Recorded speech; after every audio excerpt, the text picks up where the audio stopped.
This is Just One More Temptation, written by Phillips, narrated by Crais and Samantha Cook. Chapter 1. Noah Powers frantically searched the New York City park for his twin 9-year-old girls, calling their names, ignoring the looks from the mothers with their younger children playing in the sandbox. He turned to Hazel, the 60-year-old woman he'd hired when their last nanny had been too young and flighty to keep an eye on his girls. They'd been acting out lately, but they'd never run away.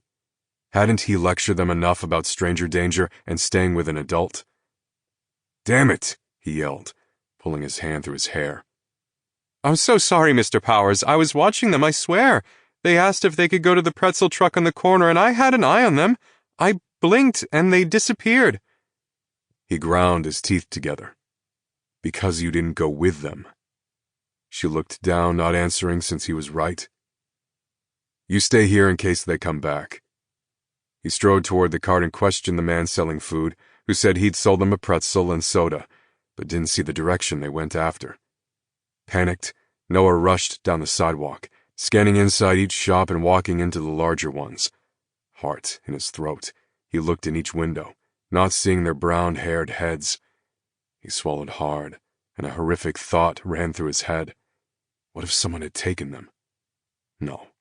They were just being difficult because they hadn't liked Hazel from the moment he'd hired her. Then again, it was the same story with every nanny, no matter their age. They missed their mother, and there was nothing he could do to change the fact that Charlie, an archaeologist, had been invited on the dig of her dreams. They'd shared custody until 6 months ago. For all their lives, she'd had the girls during the week, and he'd taken them one night a weekday and every other weekend. Despite the explanation, they'd hoped their mom would be home by now. But the dig was long.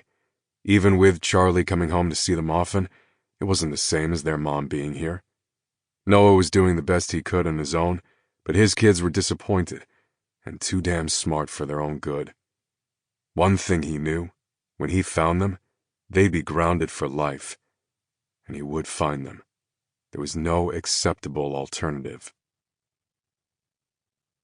Fallon Sterling walked to the front of the paint and sip side of the art gallery where she worked, 2 glass cups of frothy cappuccino in hand. She passed the rectangular table she'd set up for tonight's class, including the easels, paints, brushes, and other materials. Her best friend, Brooklyn Snyder, who she called Brooke for short, had stopped by to say hello and helped her arrange the items since Fallon's usual assistant, Sylvie, was... Sample complete. Ready to continue?